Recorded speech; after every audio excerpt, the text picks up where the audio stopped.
Welcome back, everyone, to the finals. I am Arnie Wolf. This is Dennis Geisler. We've both been on stream, but a little different positions. Very differently today, yeah. But you're in for a treat. This is going to be a very intense finals match. It's Tyler Deacy versus Brian Collins. Two amazing players. We've seen Tyler on stream literally just a minute ago. Well, and this is a beautiful bookend because this was our round one stream matchup. This is very true. This is very true. Brian kind of dumpstered Tyler in that matchup. The thing is with Brian here is that team is scary as heck, and Brian knows how to use it. I've talked with both Tyler and Brian, and I've said the same thing to both of them, which is this team on paper for Brian looks easy to beat, but when you understand the fundamentals of Trick Room and when to click things, when to Terra, when to click Trick Room, when to not click Trick Room, it becomes a huge threat, and Brian is an expert at that. Yeah, Brian is just so terrifying to play against, and I think Tyler's switching it up a little bit from what they were playing earlier. I already forgot. It's been hours. My brain is not that strong, but it is the Indeedee Hatterene for Brian and the Basculegion King Gambit for Tyler. I kind of like this lead, actually. I mean, I like this lead quite a bit for Ty, yeah. I am curious if Ty's Basculegion can one-shot the Indeedee. I don't think so, but Flip Turn I think is just going to be more consistent anyways, especially because you could just kowtow combo it. The question is, how do you counter the Expanding Force Eruption combo? It's not the best. Rillaboom is certainly a way to do it. Rillaboom is certainly a very good way to do it, actually. I like this play here mostly because now you're not really being threatened with damage. Because you get the Sword Stance here on the King Gambit, and you're not really being threatened with that much damage. Yeah. And you know what? That Trick Room all of a sudden just became a lot less scary. It is a bit concerning. I would not be surprised. Like, if I were Ty, I'd just go, honestly, I would just... I feel like just would hammer the Hatterene and kowtow into Indeedee. I think I would try to KO. I think the goal would be to KO both these Pokemon, because you expect to follow me, and in that case, that's why I would want, because Kowtow's going to come out now, it's going to KO, well, after Dazzling Gleam does actually kind of a lot of damage. It's Life Orb happening. It's really strong. Kowtow's going to take out the Indeedee, and then crit was extremely necessary, and then a Wood Hammer here I would have liked to see, but it's possible that Hatterene would have just taken that anyways. Yeah, I mean, it is super tanky. U-turn is a bit more consistent. You do want to keep the Hatterene up just because it can only touch you with Dazzling Gleam, which is really not great. Magmar's very, very solid here. Yeah. These are Rillaboom and Magmar are two Pokemon on paper that feel really good into this matchup. Yeah. It's just a matter of, like, do you actually have a way to win this? The nice thing about this now is that Tyler's at a point where they can just click Sucker Punch. There's nothing. Well, no, they can't. Be a giraffe. No, they can't. I think the giraffe is a bit. Sucker Punch ever. Yeah, I think this team is crazy. I don't even know what to do. And it's no switch. And it's just bait. To the back. I mean, it's scary. Just the threat of the giraffe alone is scary. Yeah, that's the thing. Is you could just threaten.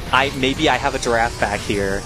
I am wondering if Brian is doing mental mind games with Ty, being like, hey Ty, I know you are going to try and Sucker Punch, so I'm not going to allow that. I'm going to go for the Terra Fire. Okay, well, it was a double protect at least from Ty, so... The thing is, like, Ty, they can go for the Sucker Punch. If it's the giraffe that switches in, then that's it. Yeah. Magmar does help.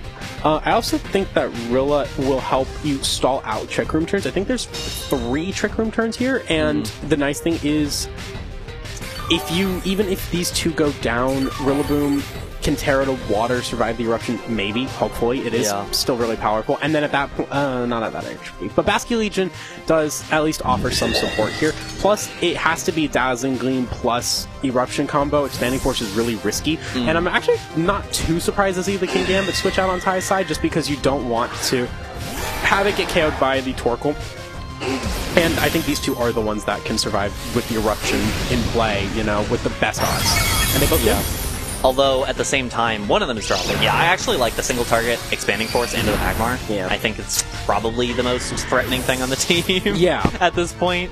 And it means that, Basculegion's still on the field right now. The problem is there's still another turn of Trick Room after this, I think. What's kind of cool tech here is you have Aqua Jet, which I think is at least as weird as it sounds, it is a nice call here because you can Aqua Jet into the Torkoal even if it's in Sun, but it might just chip enough for Rillaboom to survive with Terra Water. And I think then you just protect your Kingambit and survive. There is the giraffe in the back. There was that looming threat. There was not irrational fear there. I think Rillaboom is going to drop. Yeah. But I think, you know, if you're tired, you're like, okay, I really need my last two to be Basculegion and Rillaboom. I'm sorry, Basculegion and Kingambit. But I do think it's a little concerning just because the Fridruff in the back means you cannot safely click Last Respects, because even if you do hit the Torkoal, the good news is it's locked into Eruption, right? Goodbye, Tortrum. Anyways, yes, Last you're right. Respects can at least chip the Torkoal, and it will knock out the Hatterene. Yeah. And you definitely can take out this Fridruff because you've got the Black Glasses Kowtow Cleave. But my question is, will an Eruption do enough damage where both of these two stay up? And that I'm really 50-50 on. Yeah, it depends on how much Last Respects does. I really don't know how much it will do to Torkoal in this range. I would imagine like half. That's what I'm thinking. In which case, Basculegion would not take the hit, but Kingambit would, I think. Yeah. Given that it's going to Terra. That's a very wise Terra, just to ensure the knockout on either the Hatterene or the Fridruff, but it's all going to come down to this Torkoal's bulk. I mean, it's got to be it's got to be HP. I mean, it's probably attack, 252, but at the same time, it's like, oh, it's a Terrifier. But, yeah, there's the Terrifier on the Kingambit, so it will take the hit regardless. Yeah. But let's see, how much does Rock Respects do? That's pretty good. That should be like, I don't know, 50-ish base power, 60. Fridruff drops. Eruption time. Here is the Eruption. Still gonna be enough, I think, here. Yeah. Well. Ooh, that puts it into interesting range here, doesn't it? Yes, it does. Because the Hatterene, unlike some Hatterenes, is packing Protect. And that is... So we have a 50-50 on our hands, I think? Does Hatterene knock out the Dazzling Gleam? I think it does. I think honestly just keep kowtowing into the hat slot. Yeah, well, you have to click... Yeah, expanding. Yeah. Does not pick up the knockout. Okay, never mind. Then Brian Collins is the victor. Wow. I feel like that's the second time I've seen that happen, because when I played Brian today, it was a very similar situation. It was it was Hatterene in the red, and it was Palm Puff into the Hatterene, thinking, oh, if I knock it out, then I can trap his Lilligant. Yeah. No, didn't KO. I think the Hatterene is just extremely bulky, and it shows. I mean, that's the thing about the Trick Room Pokemon, is that since you're so slow, you get to be really bulky. Yep. I really liked the call of the leads and the 4 on Ty's side. That's the thing, I think Ty played it really well, but Brian's really good at the game and his team's really strong. I completely agree. Like, I don't think that Ty made a bad call there. No. No. Yeah, this is, I think you just go the same for you. I think you just go the same 4. And what's funny is, in I think the first set, we kind of had the same situation where Ty had an okay set of Pokemon there and just couldn't win the matchup, and then both sides went for basically the same thing in game number 2, and it went most of the same way. This time, Brian's going to do the same switch-up, actually, going Indeedee for Fridruff. I'm actually a little surprised at that. I mean, not too surprised. He did this last time, and I was equally surprised, where I was like, I don't really understand this choice. I mean, Brian's probably got a strategy in play, but what really... He won, to be obviously. clear, but it felt like a very weird choice last time, and it feels kind of a weird choice this time as well. Like, I don't understand, because you can't really touch this Kingambit. Maybe one will switch. Actually, that is interesting. Maybe going for a switch out on one of the two. But I think regardless, like... I don't know. I think what's concerning to me is the Indeedee, unless the Terras could go down to a Wave Crash potentially, and if not, then it goes down to the combo. But I do think it's smart, because as you see here with the flip turn, and then goes into Swords Dance on the Kingambit, because you really want these two to stay up. That's really beneficial for you if you're Ty. So That's the thing. Yeah. Like that's kind of how it feels. Like the big thing about playing against this team is that you don't want to take out the Indeedee too quickly because you don't want to give the Torkoal too many turns of Trick Room. Exactly. But at the same time, you need to take out the Indeedee. yeah. Well, and especially it's like, oh yeah, Brian, it's just a Farigiraf right there. That's a throat spray Farigiraf. Yeah. Actually, Trick Room didn't even get up. But that's a throat spray for a giraffe, and as much as this duo that's... as much as what just happened may make it seem, it actually does do a lot of damage. There is a very, very interesting call here, which is now, and I maybe kind of understand this. Yeah, I was going to say, we're going to see a Terra here, I think on Brian's side, which is going to be the Terra to Grass, if I'm not mistaken. Yep, because now you guarantee your Trick Room up. Wow. Because Woodhammer, Kowtow does 1 KOs, the other doesn't. And because Rillaboom goes first, you can go for the follow me. A really wise play would have been a U-turn out, but if not, these two are going to be subject to an eruption. Wow, that's clever. Yeah. Brian's really good at this game.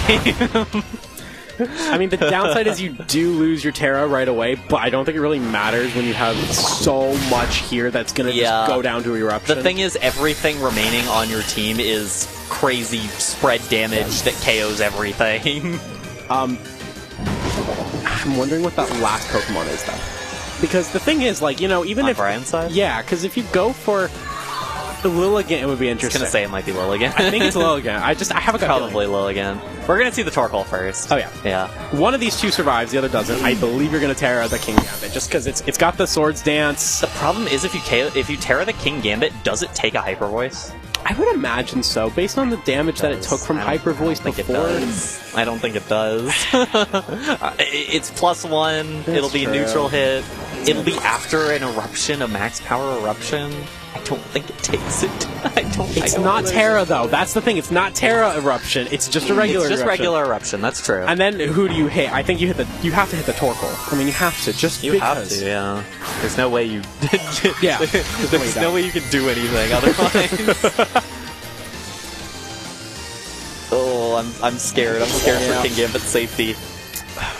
Well, first goodbye, Gortrum. Oh, no way. Yeah, no way. That's no so way. much damage. It's so much damage. That is a bonkers amount of damage. It's just too good. And there's a Hyper Voice. Yeah. And there goes the Gambit. Yeah. Yeah. What do you do? You just lose. That's what you do. And the thing is, like, with this Farigiraf on the field, too, like, Farigiraf is gonna do a bunch of damage. Yeah. Yeah. It is insane.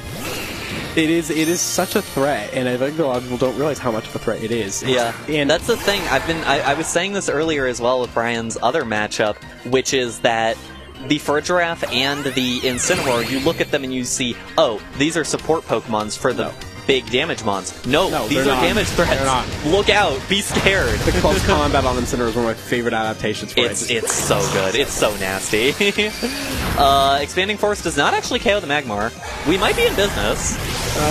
The hard thing is Wave Crash is gonna do a lot to yourself. We're not really in business per se, but Magmar is still around, as is Basculegion, but for how long, I'm not entirely sure.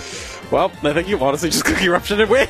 Yeah, I think Eruption does just Eruption, double plus Expanding Force should pick it up. Eruption certainly gets the Magmar. There it is. And it gets the Basculegion. Brian Collins continues his dominance here. It is, I think, his third victory, if I'm not mistaken. He's won so many. It's insane. It is insane. That's what happens when you have a really strong team with a player who understands the ins and outs perfectly. And no shade to Tyler here. I mean, they did insane. That team is super scary. It has answers to it. It feels like, and this is what I was talking about when I was facing them. It was, you want it to be where you feel comfortable. Even if you lose, you feel like, okay, I could have done better. I could have, there's no issue with the team. And Tyler knows how to pilot that team super well. And it just felt like, honestly, a day 2 regional match watching that stuff. Yeah, that's the thing. We have so many really great players here. We have Tyler, we have you, we have Josh, we have Haley, a bunch of players who've gotten really, really good sets in and have been doing really great this regulation, and Brian just steamrolls everyone. It's just insane. Just ridiculously it is good. Insane. Well, that's going to wrap it up for us here until after Vegas, which is kind of a weird sentence to say. It is. We've been waiting on it for so long. I'm so excited. I'm so excited. So get your practice sets in, go play some Global Challenge, play some ZA, sleep if that's what I'm going to do in a few minutes probably. But have a wonderful weekend. Stay safe. Well, every other ending thing. And come here on the 22nd, I think, is our next local here. It'll be probably the last one of Reg H. Yes. So there will be a lot of fun stuff there. And it's a cup, which is incentive to keep playing Reg H. That is incentive. I did not realize it's a cup. That's big points. Yes. But with that, that is it for us. Thank you for watching.